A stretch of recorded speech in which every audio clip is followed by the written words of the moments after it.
Kia ora, good evening. A night out drinking and partying has ended in tragedy for a group of teenagers. Two are dead and another is fighting for his life after their van, driven by a 16-year-old, smashed head-on into a car in Hawke's Bay.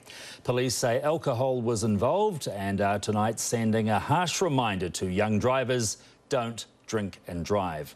The crash occurred on a bridge on State Highway 50 near Taradale at 2 o'clock this morning. Catherine Loft is at the scene and joins us now live with the latest. Catherine. Good evening, Peter. Well, it's here in this river where the body of two teenage boys were found. The vehicle they were in crashed into the railings of this bridge at such high impact. 3 people were thrown into the very shallow water here. Now, just to give you an idea of how shallow it is, it's only a few inches deep, so only one of the 3 teenagers survived the fall. The shattered remains of a tragic crash which took 2 teenage lives, Max Harmon and Robert Waikari. This van was full. 7 drunken teenagers crammed into the vehicle after a party. It later crossed the centre line on this bridge and smashed head-on into this car. The van was being driven in an erratic manner before the crash took place, and further inquiries have indicated that the driver of the van, a young person, had been drinking before the crash.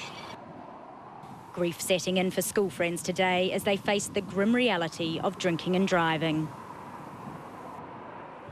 The 16-year-old female driver escaped with just a knock to her head, but her friends weren't so lucky. They've got such lovely families as well. Max Harmon, Robert Waikari and a girl were thrown out of the van on impact and into the river. The young men were found dead in these shallow waters, but the female managed to walk out alive. We were initially concerned that there may have been 1, if not 2 persons who were unaccounted for from the van, who may have fallen onto the riverbank. We conducted searches with police staff, fire staff and a thermal imaging camera with a helicopter to try and locate if any other persons were missing it. Shocked friends struggling to cope with the news. Good guys to be around, always having fun. Didn't hate anyone, didn't have any problems or anything. You couldn't have a problem with them.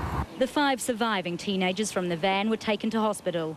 One male is still fighting for his life in intensive care, while the 2 in this small car were lucky to come out with minor injuries. Police say the van was set up with couches in the back, so it's unlikely any of them were wearing seat belts. This crash was totally avoidable. The collision has occurred on the wrong side of the road. It's been a head-on crash, and it's disappointing to see yet another fatal crash involving young people and alcohol. Police are still investigating whether any charges will be laid, while friends and family grieve for loved lives lost.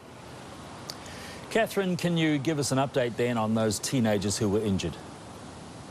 Well, the 16-year-old who was driving the vehicle was discharged from hospital earlier today. Police say it is likely that charges will be made, but they are still investigating, so this could take some time. Now, the male that was in a critical condition here in Hawke's Bay has been moved to Wellington's ICU. Now, the other 4 are in a stable condition here.